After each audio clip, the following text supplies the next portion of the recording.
Olá a todos, eu sou César Augusto Muniz, bem-vindos ao Conversas da Alma. Hoje está connosco o professor Joaquim António Pinto, é o arquidruida Adnácios da Assembleia da Tradição Druídica Lusitana e preparem-se para ouvir os muitos segredos acerca dos druidas e das suas tradições ligadas à natureza e ao universo. Sem dúvida que será muito interessante. O Joaquim António Pinto é licenciado, mestre e doutorado em Filosofia. É escritor, investigador e professor em diversas disciplinas atinentes à sua área de formação e interesse. Conta no seu currículo com quase uma centena de publicações e cerca de uma centena de comunicações e eventos científicos e culturais. Foi elevado em França ao grau de arquidruida regular da tradição primordial sob o nome Adnácios e na Irlanda foi designado como membro do Conselho Sagrado da Celtic Druid Alliance. Fundou em 2004 a expressão lusitana da tradição primordial, a Assembleia da Tradição Druídica Lusitana. Joaquim, bem-vindo aqui ao nosso canal. Muito obrigado pelo convite, é um prazer estar aqui. Muito obrigado. Vamos começar então por quem são os druidas, afinal. Quem são esses sacerdotes lendários que toda a gente fala? Bem, ao limite, os druidas são filósofos da natureza. Não se sabe muito bem, ou seja, não está consensualizado aquilo que é a origem própria dos druidas. Há determinadas visões que se referem à sua via atlântica, outras à sua origem hiperbórica, lemuriana, etc. O que é facto é que em muitas visões alocam os druidas à tradição celta, não é? Isso não é propriamente uma verdade consensual, no sentido em que os druidas são pré-celtas. Quer dizer, um conjunto de sábios considerados pelos historiógrafos e pensadores gregos como os homens mais sábios da humanidade, atualmente entendida, na altura entendida, e que foram integrados na sociedade celta. Não na civilização celta, porque civilização e sociedade são dimensões distintas e os celtas não tinham propriamente uma civilização como nós poderemos ver mais à frente. Então, esses sacerdotes, esses filósofos, digamos, assumiam funções desde conselheiros dos chefes dos clãs, desde, digamos, os ensinadores, os formadores, basicamente eram o eixo, digamos, que ligava a sociedade celta àquilo que era a sua dimensão espiritual e dentro daquilo que era a sua visão religiosa. Mas esse vosso caminho espiritual de natureza pagã, em que vocês se conectavam com a natureza e tudo aquilo que é a natureza e consideravam a natureza como algo de sagrado, não é? Tudo estava vivo, tudo tinha uma essência sagrada e essa vossa conexão da alma a toda essa sacralidade, a todas as entidades da natureza é de certa forma anímica, não é? Sim, é preciso fazer uma distinção porque o termo pagão, digamos, é um termo atribuído pela Igreja Católica e pelos romanos, sim, não é? Nós assumimos como pagãos no sentido em que pagão significa aquele que nasce no pago, aquele que vive no campo, sim, etc, etc. Sim, sim. Por isso assumimos essa designação, mas, digamos... Mas não é, digamos, a melhor para vos definir? Não, nós somos uma tradição espiritualista, animista, que realmente considera a natureza como um ser supremo e totalmente sagrado e integralmente sagrado. Portanto, para vocês, eu ia fazer esta pergunta mais à frente, mas podemos desde já falar. Para vocês não existe um Deus Criador, como os cristãos o veem, não é? Aquele Deus Criador que está no céu, ou que está em toda a parte, que é omnipotente. Para vocês isso não existe. Existe sim, digamos, uma energia universal. Sim, vamos só fazer aqui uma pequena distinção. Existe, digamos, aquilo que é uma singularidade suprema ou, digamos, uma entidade incriada, que se designa precisamente como um incriado. Ou uma incriado. Uma interjeição cósmica que podemos traçar aqui um paralelismo como que assumisse a categoria de Deus. No entanto, digamos, ele não tem qualquer tipo de ação, nem sequer tem, digamos, manifestação existencial, porque isso iria colocar em causa a sua perfeição. Quer dizer, é a força suprema no sentido em que consegue harmonizar ou, para percebermos melhor, dominar as duas maiores ordens de grandeza, que é o tudo e o nada. O ser e o nada, por assim dizer. Então, essa entidade incriada, ou seja, cria-se a partir do nada, autogera-se, não é criada por ninguém, chama-se precisamente o incriado ou a interjeição cósmica ou a mónada suprema. Então, a partir daí ele tem uma ação, tem uma única ação que não corrompe a sua perfeição, não é? Ele é perfeito no sentido em que nada se lhe pode acrescentar e, digamos, e que nada se lhe pode deduzir ou, digamos, retirar, não é? Ele consegue manter em equilíbrio as duas maiores ordens de grandeza, mas ele tem um ato de amor puro, e aqui o ato de amor puro, à luz da tradição druídica, é a libertação da vontade do nada vir a ser. Quer dizer... Do nada vir a ser. Do nada vir a ser. Digamos, portanto, do vazio, que não é vazio, exatamente, vir a manifestar-se. Vir a manifestar-se. Então ele liberta não o nada nem o ser, mas liberta a vontade.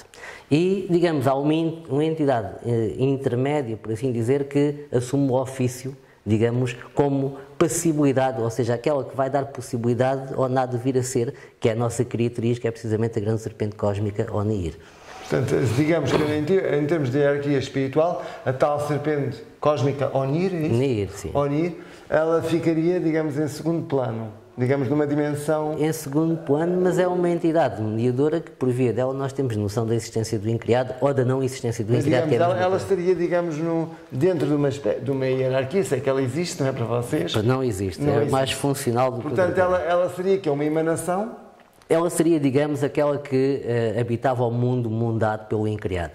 O incriado, ao libertar a vontade do nada vir a ser, para que, digamos, nada se lhe retire, ele tem que mundar, ou seja, ele cria mundo. E nesse mundo vai habitar Nihir. Ou seja, ele tem que materializar. Tem que criar mundo. Manifestar. Materializar, digamos, é depois outra dimensão, porque aquilo que ele cria, digamos, é as condições para que o mundo também se materialize. Portanto, é ao nível energético. Estamos a falar de princípios ordenadores.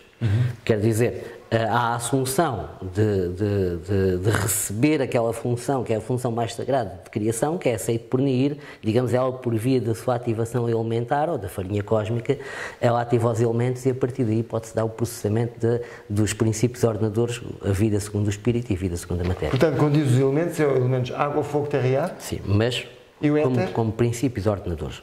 O éter seria outra dimensão, digamos, que resultaria, digamos, dessa composição, por assim dizer. Mas já lá chegaremos.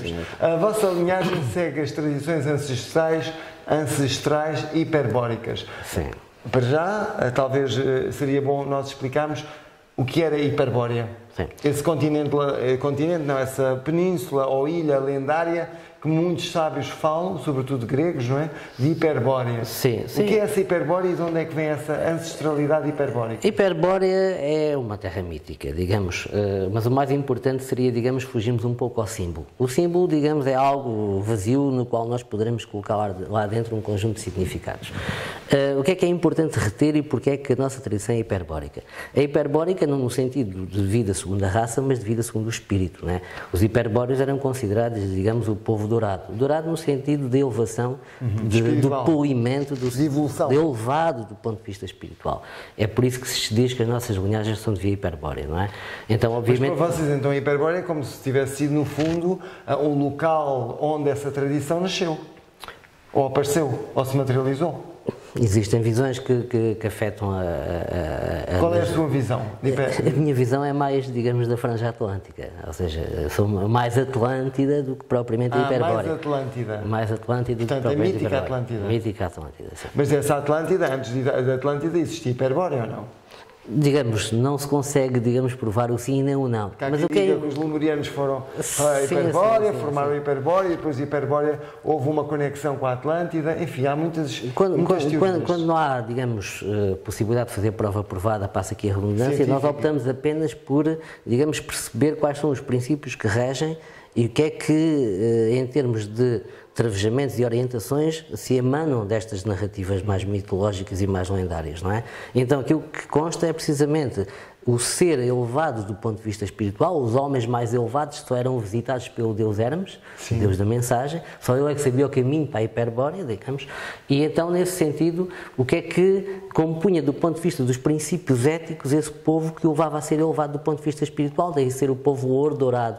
Mas também magos, também magos, por aí fora. Inclusivamente Pitágoras, que era um famoso matemático. Um dos meus famosos filósofo e preferidos génios. Exatamente. Pitágoras, digamos, teve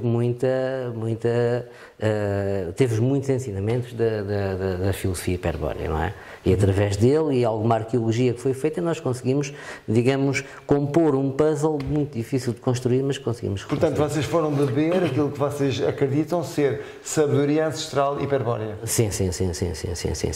Através da interdisciplinaridade, através da intertextualidade, por aí fora, não só consignados estritamente à dimensão filosófica, mas também à dimensão matemática, quer seja por via das duas vias pitagóricas, que era Quando dizem matemática, que é numerologia? Numerologia, exatamente. Aliás, se nós falamos na noção de unidade, iremos falar mais à frente, mas também perceber que havia duas dimensões, inclusivamente no ensinamento pitagórico, que era a dimensão dos acusmatas, aqueles que ouviam, e a dimensão dos matematistas, que era aqueles que compunham do ponto de vista estrutural aquilo que era os próprios ensinamentos filosóficos, não é? Sim, aliás, ele foi perseguido, a sua comunidade foi perseguida exatamente por toda a sabedoria que ele partilhava. Aliás, só por curiosidade chamavam-lhe o Apolo Hiperbóreo. Sim, há quem diga que ele era descendente de Apolo. Exatamente. Não é? Ao nível mas aqui o predicativo é mais importante, Apolo Hiperbóreo. Sim, aliás, o que eu também, daquilo que eu li, daquilo que eu já busquei ou investiguei, parece que os hiperbóreos, o único deus que eles adoravam era Apolo. Sim. Aliás, Apolo, digamos que nós fomos ver o templo de Delfos, que era considerado o ânfalo do mundo, ou seja, era o eixo que ligava, o umbigo, aquilo que ligava, que era, curiosamente, digamos, guardado por uma pitonisa, uma sacerdotisa, que pitonisa significa a serpente, precisamente, que depois também, digamos, foi a mestre de Socrática, E há quem diga que ela ainda lá está, essa guardiã, pelo menos ao nível itérico. Sim, mas a simbologia, tem um artigo precisamente sobre a simbologia do umbigo, digamos, do ponto de vista que liga a vida segundo a matéria à vida segundo o espírito, não é? Basicamente esse axis mundi espiritual. Sim, porque há muitos no planeta, há muitas civilizações que dizem ser o umbigo do mundo, portanto é mais nesse sentido. E muitas dizem que são o estômago também, por isso não é? O estômago? Essa eu nunca tinha ouvido. Sim, existem tradições nativas que consideram, digamos, segmentam, digamos, aquilo que é a dimensão compósita do homem como o estômago, não é? Ou seja, a cabeça é o estômago que digere as ideias, o coração é o estômago que digere os sentimentos e por aí fora. Muito bem. Portanto, e quais são as divindades que vocês veneram dentro da vossa tradição? Bem, nós somos uma expressão lusitana da tradição primordial, não é? Quer dizer o quê? Quer dizer que, para além das divindades pancélticas, quer seja que são comuns... Pancélticas. Para que as pessoas entendam bem. Quer dizer que são divindades cultuadas por todas as assembleias regulares em todo o mundo, não é? São comuns, são divindades que são comumente cultuadas. Nós depois temos uma expressão lusitana em que nós cultuamos, digamos, as deidades, digamos, autóctones, não é? Nomeadamente Endovélico, Trebaruna, Tagina, Aernos, Neton, Nábia, precisamente, Dana, não é? Que, aliás, os templários... Exatamente. Aliás, só por curiosidade, Dana, o rio de Ana, que é o rio Guadiana, não é? Foi precisamente a deidade que deu origem ao nome do povo da Irlanda, que é os Tuatha Danann, que é os filhos o povo da deusa Dana. Há quem diga que eles vieram de aqui, aliás, que eles saíram daqui e foram depois para a Irlanda. Aliás, isso é contado na história na educação na Irlanda, eles contam isso, que esse povo, embora aqui em Portugal não se fale nisso, mas há quem diga que esse povo, os Tuatha Danann, eles saíram daqui e depois foram para a Irlanda e formaram. Mas isso já saiu da esfera do achismo, isso já está provado cientificamente. Que assim foi. Através de testes genéticos, e arqueologia, já está provado. Eu ainda agora estive na Irlanda e estive lá naquele templo sagrado. Newgrange. Exatamente, em Newgrange, e realmente é um sítio tão pequeno e tão poderoso. Aliás, a diretora de Newgrange, quando eu lá estive, virou-se para mim e disse: nós somos primos, somos descendentes do... sim. Exatamente. Muito interessante. É um sítio muito poderoso onde eu senti realmente muita energia. E tão pequeno e tão poderoso. Tendo em conta que os nossos são ainda mais ancestrais, digamos. Aqueles são, digamos, as versões mais modernas dos nossos, né? Das nossas antas, dos nossos dólmenes e das nossas mamoas. Há quem diga que são lemurianos, mas isso é outra história. Estamos no campo daquilo que é mais fáctico, que é para as pessoas. Que sabe ao nível arqueológico, não é? Exatamente, e científico. Exatamente. Portanto, indo às vossas divindades, pode-me dizer o nome das divindades que vocês veneram? Bem, além daquelas que já referi, quais são as mais importantes? Estaríamos aqui muito tempo para explicar, digamos, as regências e as tutelas. Digamos, as lusitanas mais conhecidas. Mas só para percebermos, nós funcionamos com dois períodos. A tradição celta da roda do ano funciona em dois períodos fundamentais. É o período de Samos, que é o período solar, e o período de Jamos, que é o período lunar. Quer dizer, temos... Cada período, digamos, é regido por um tutelar, não é? Eles não coabitam no mesmo tempo. Quer dizer que, digamos, quando um está na tutela, o outro está no campo subterrâneo. O campo solar enquanto um está, digamos, a manifestar-se, o outro está na sombra. Enquanto um está a trabalhar, o outro está a descansar, por assim dizer, ou a trabalhar do outro lado. Sim, a trabalhar no submundo. Exato, mas é mesmo submundo. São deuses cetónicos, subterrâneos, também têm duas dupla face. E depois, quando estão na tutela, na regência, eles são trinários, quer dizer, a Tagina, que é a mãe da tradição lusitana, por assim dizer, digamos, é a deusa da luz, que por amor aos seus filhos... A Tagina. A deusa da luz, que por amor aos seus filhos se devolve a mãe, que, digamos, depois nasce velha, porque é sábia, e, digamos, vai desnascendo, quer dizer, vai se tornando cada vez mais nova, depois assume a condição de trebaruna e depois vai assumir a condição de jovem adolescente até desnascer nas fontes. Todo um ciclo. Que é a menina das fontes. A menina das fontes, que, digamos, depois vai ilustrar as águas, que é a imagem da deusa Dana, não é? É uma deusa também, digamos, mater, uma mater deva.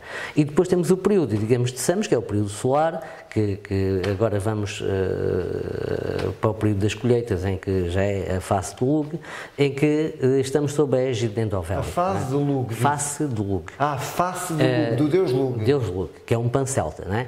Endovélico, digamos, é um autóctone lusitano, que também foi, digamos, cultuado pelos próprios romanos, dado o poder imenso que ele tinha. O deus Endovélico. Foi aceito pelos romanos, fez a tal equivalência. Qual era esse poder que se manifestava assim tão extraordinário? Estamos a falar um deus, digamos, que era de passagem, que era da cura, era um deus subterrâneo, era um deus solar ao mesmo tempo, era um deus da luz, era um brilhante à face do sol, digamos que tem...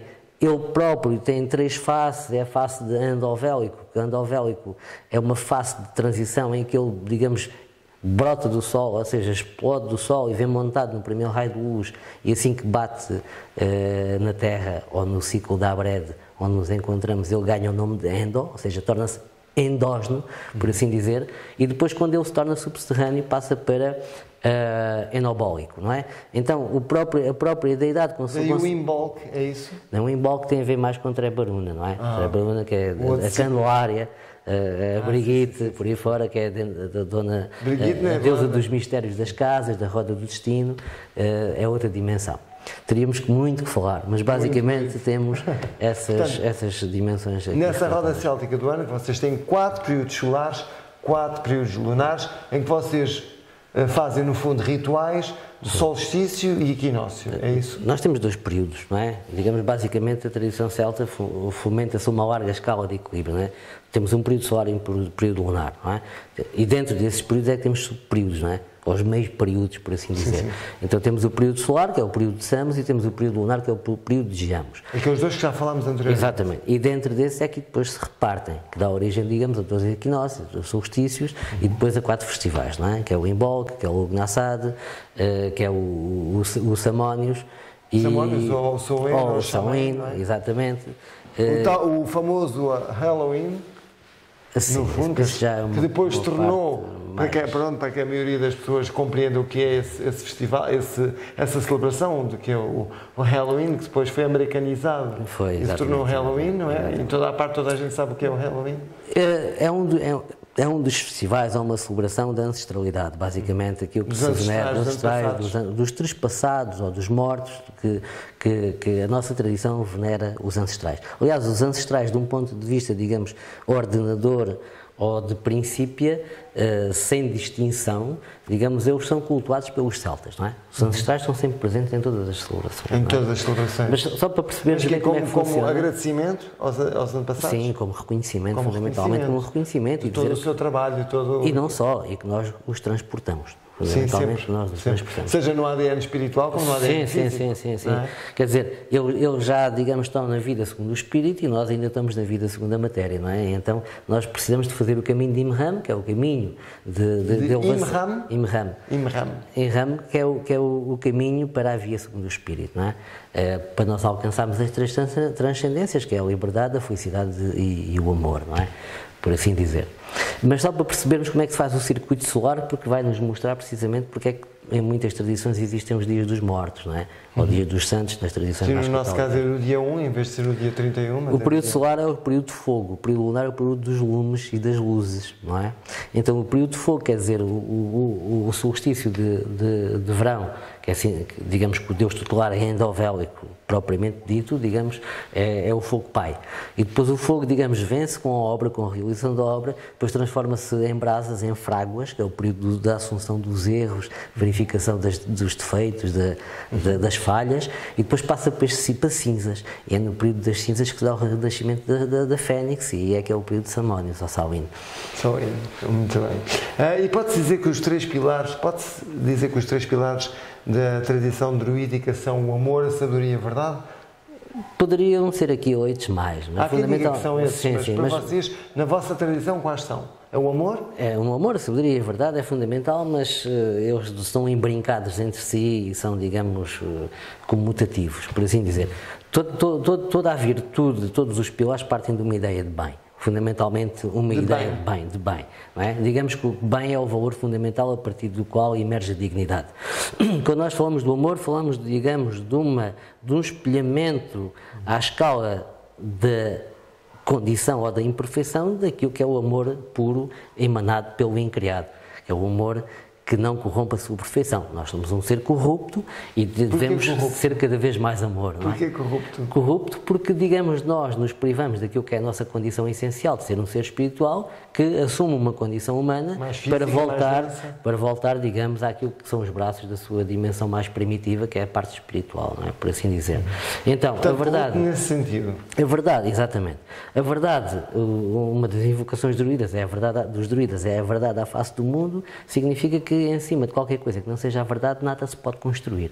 Fundamentalmente é isso. E quando falamos da outra que era a sabedoria? A sabedoria. A sabedoria, digamos, é a sabedoria, não no sentido do conhecimento, e aqui podemos falar do autoconhecimento à luz da tradição druídica, seria uma sabedoria druídica. Nós temos que puxar as camisolas para baixo, estamos com as barrigas a aparecer. Peço desculpa. Não é por nada, eu não sou nada púdico, mas pelo menos... Peço desculpa lá. Não, fica mais confortável lá em casa. Por exemplo, o autoconhecimento à luz da tradição druídica não seria, digamos, conhecermos o modo como somos, mas a razão pela qual somos desta ou daquela maneira. A sabedoria é uma pronésis, aqui utilizando uma terminologia grega. O que é uma pronésis para nós? Eu explico sempre as coisas.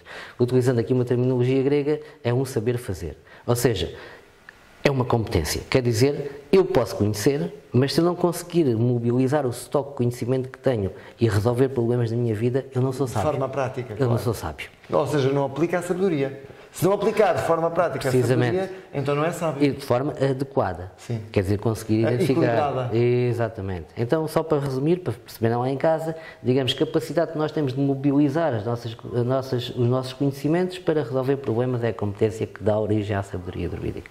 Isso sempre com virtude, sempre banhado em cima da virtude, quer dizer, agir sempre segundo o valor.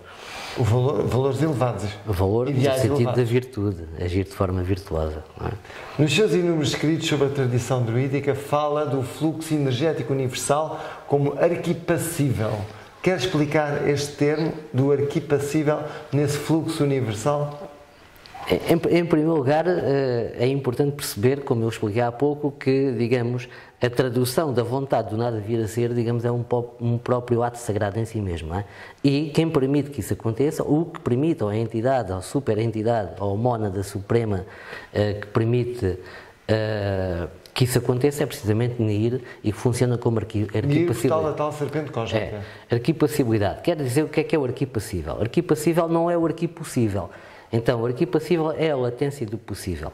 Quer dizer que nós temos, por exemplo, uma potência, não é? Mas a realização ou a tradução dessa potência em ato necessita que haja condições para que isso aconteça. Isso é a passibilidade. É passar da minha... um meio de cultura que seja adequado à manifestação. E não só. É conseguir ter ao nosso dispor estas competências que nós falámos, etc, etc, e depois haver um conjunto de condições que me proporciona que eu traduza aquilo que está dentro de mim para fora de mim, que é o primeiro nível de transcendência. Portanto, ao nível energético, primeiro, não é? O que se forma ao nível energético, para depois se plasmar, não é? Do éter para... Então, aquilo que nos permite dar os passos passível, aquilo que nos permite dar os passos da nossa interioridade para a nossa exterioridade é a passibilidade. Aquilo que está na fonte dessa passibilidade, ou seja, o arquétipo da passibilidade é o arquipassível, quer dizer, é a grande serpente cósmica de Ir, que é aquilo que permite não só o intelecto ordenador, que é a vida segundo o espírito, ou aquilo que organiza a vida segundo o espírito, mas depois também a inteligência ativa, que é aquilo que permite que tudo exista, plantas, as flores, os animais, por aí fora, que é a vida segundo a matéria e a própria manifestação da natureza em si como ser sagrado e supremo. Que vocês consideram sagrado. Precisamente. Embora, infelizmente, os seres humanos ainda não considerem toda a natureza sagrada, nós, pelo menos, temos essa consciência, ainda bem que a temos. Tem o Deus à frente dos olhos, que é a própria natureza, e devemos respeitar mais. Sim, é verdade. Mas nem toda a gente está desperta e isso ainda não conseguimos, nesta variedade de seres humanos, não é?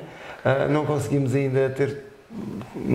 ainda que todos estejam despertos e consigam ver tudo aquilo que é a realidade e não a ilusão. À luz da vossa tradição, qual é o conceito de ser humano? Como é que vocês definem o que é um ser humano? Já falámos do ser humano e ainda pouco desperto, e às vezes mais desperto. Para nós conseguirmos compreender bem uma tradição, digamos, é preciso perceber qual é a noção que essa tradição tem de ser humano, não é?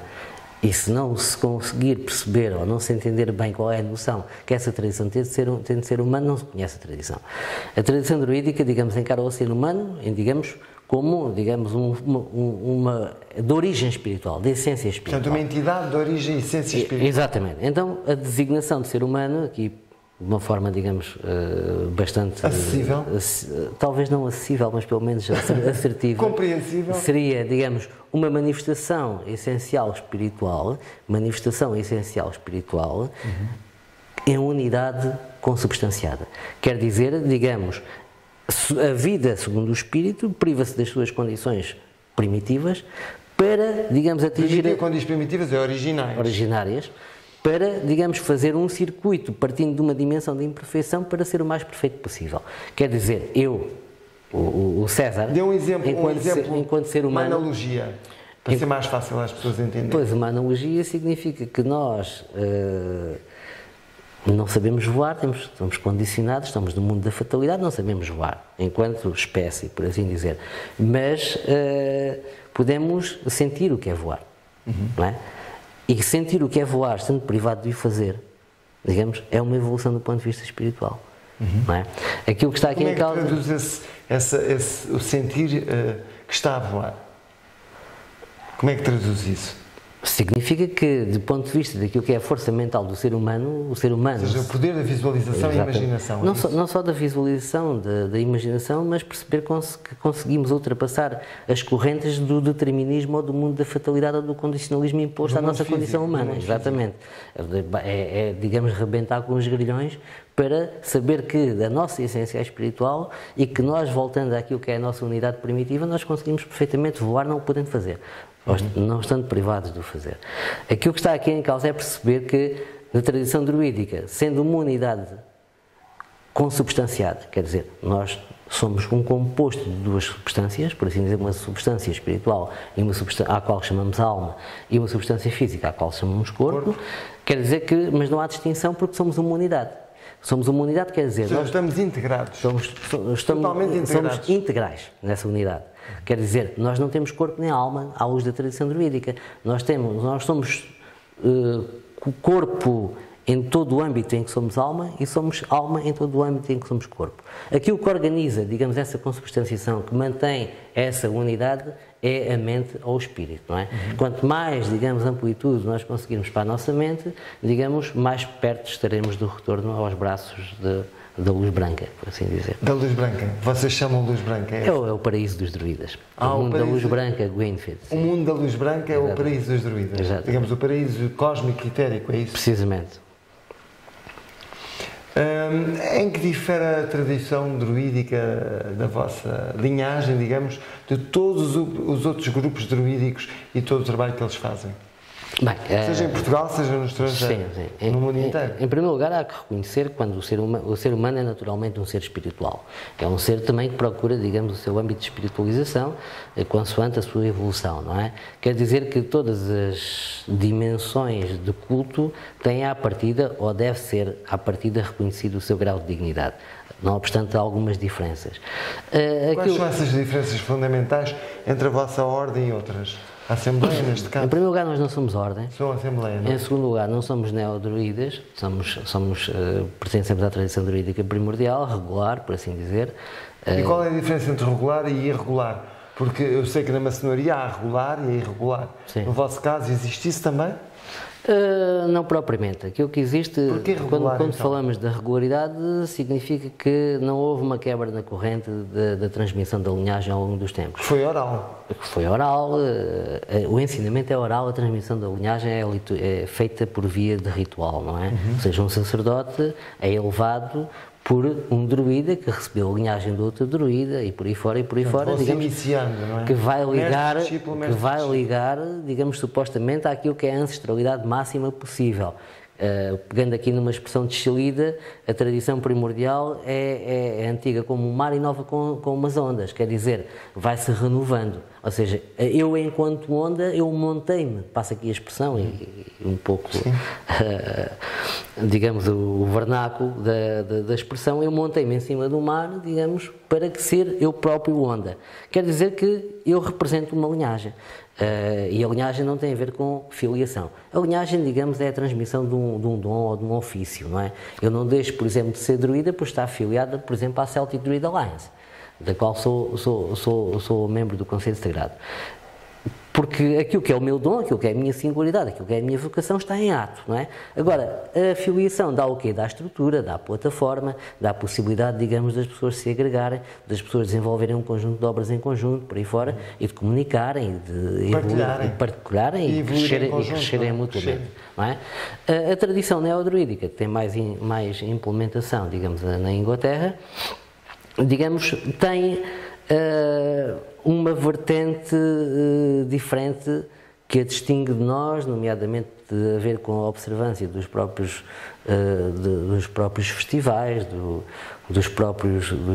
da própria liturgia. A liturgia é completamente diferente, em alguns casos não existe, e isso eles próprios se assumem como neodruídas. Neodruídas significa que há um revivalismo, há um reconstrucionismo que está na base, digamos, daquela tradição, e nós assumimos que não houve quebra de transmissão da linhagem ao longo dos tempos. E ainda que tenha havido quebra, digamos, ela foi resguardada, guardada, por aí fora, de modo a que pudesse ter sido resgatada, digamos, num estado natural. E como é que vocês conseguem perceber que a vossa realmente veio de Hiperbórea? Que essa ancestralidade, essa sabedoria que foi passada ano após ano ou século após século, ela realmente vem de Hiperbórea? O que é que vos dá a certeza disso? Eu não sou mitómano e muito menos lido com situações que... Não, é uma pergunta que me surgiu. Sim, não, a pergunta é interessante. Essa certeza não a tenho, obviamente. Aquilo que eu fiz ao longo do meu percurso foi tentar procurar, digamos, qual eram os grupos que realmente estavam vinculados às tradições mais ancestrais e, dada a minha formação, não é? Sou professor de Filosofia e doutorado em Filosofia, seria perfeitamente possível que eu fizesse um rastreio para verificar se havia alguma congruência ou incongruência naquilo que era a sistematização. Ou seja, quando nós pegamos num dado e eu consigo construir, digamos, um sistema a partir de um conjunto de nuances dispersas, eu consigo ver se aquilo tem sustentabilidade, não é? E onde eu encontrei sustentabilidade foi precisamente na tradição designada como tradição primordial regular, não é? Assim, muito resumidamente, como é que encontrou? Ou como é que o encontraram? Eu fui procurar, aconteceu um momento grave na minha vida em que morreu uma pessoa muito importante, a minha mãe, e eu tentei procurar o significado das coisas, não é? Ou seja, há sempre um momento que nós designamos como uma picada espiritual, algo que nos leva... Mas um pontapé que nos impulsiona. Exatamente. E aí temos a picada espiritual, e a minha picada espiritual aconteceu quando eu quis saber realmente para onde é que a minha mãe ia. E nesse sentido eu fiz uma pesquisa em todas as tradições possíveis e imaginárias, inclusivamente na druídica e em tradições neodruídicas. E realmente, do ponto de vista filosófico, eu sou uma pessoa bastante racional, ao contrário do que possa transparecer. Acho que já percebemos. Deu para compreender que havia uma lógica intrínseca, não é? E eu não gosto de levar as pessoas a acreditarem em coisas a olhos cegos. Gosto de que as pessoas coloquem questões e se a tradição não consegue responder, significa que não tem uma coerência. E a tradição druídica regular primordial tem bastante coerência e dá respostas necessárias a tudo. Relativamente aos vossos rituais, é costume vocês tomarem plantas sagradas que vos permitem expandir a consciência? Não. Nós trabalhamos plantas, obviamente, temos a medicina, a parte da medicina que é praticada pelo grau vático, não é? Fundamentalmente pelo grau vático, utilizamos as plantas essenciais do ponto de vista dos aromas. Quais, por exemplo? Pode dar um exemplo? Canela, hibisco, anis estrelado, erva doce, ou seja, temos muitas nossas, Porquê também. O hibisco? Porque o hibisco está muito ligado ao coração, não é? Tem, exatamente. Digamos, tem a parte cordis, por assim dizer, ou seja, abre muito a janela do coração, por assim dizer. E se as pessoas tomam o hibisco, o chá de hibisco também para... Mas não usamos psicotrópicas. Mas não temos qualquer tipo de imposição, não é, digamos, um requisito, digamos, negativo para que façam parte da tradição ou não. Se alguém, por exemplo, utilizar uma psicotrópica, ou mesmo fumar qualquer psicotrópica, nós não consideramos isso de negativo. A própria tradição é que não faz isso por sistema. Portanto, porque é mais de cariz mental. Fitoterapia, não é? É mais de cariz mental, quer dizer, digamos, a elevação do mental é que é o nosso core, por assim dizer. Portanto, a nível do intelecto e a nível também da alma, não é? Exatamente. Vocês construíram um grande centro druídico em Reguengos de Monsaraz. Como é que vocês o construíram? Porquê e porquê aí? Bem, em primeiro lugar, naquelas recolhas que nós fizemos para tentar compor, digamos, reconstruir a tradição druídica lusitana, nós tivemos acesso a documentos bastante antigos, entre os quais a Hora Marítima de Aviano, que fazia a descrição da Hora Marítima de Aviano. Hora Marítima de Aviano. É que eu não tinha percebido. Que fazia, digamos, a descrição da costa atlântica. E que, digamos, referenciava o conjunto de povos que lá habitavam, não é? Povos que deram origem aos lusitanos. Quando nós falamos de lusitanos, nós falamos de um conjunto de povos, um mosaico de povos que se uniu sob o nome de lusitanos, que até é uma descrição romana, para combater um inimigo comum, porque dizer celta é dizer livre, não é? Então, um inimigo, que eram os romanos, atentavam contra a liberdade daquele conjunto disperso de tribos, e eles aliaram-se, e daí o termo lusitano. E havia uma tribo que eram os célticos. E esse lusitano vem de Lugo, ou não? Sim, aí também já estamos no campo também das diversas teorias ou das múltiplas teorias. Pode ser de Lugo, pode ser de Luzis, pode ser de Luísis, pode ser uma N quantidade, digamos, de origens etimológicas, não é? Nós acreditamos que tem a ver com o composto do luminem, do luz. E se estiver de luz, está ligado naturalmente a Lug, e está naturalmente ligado a Luzis. Por isso não há muita variação possível, não é?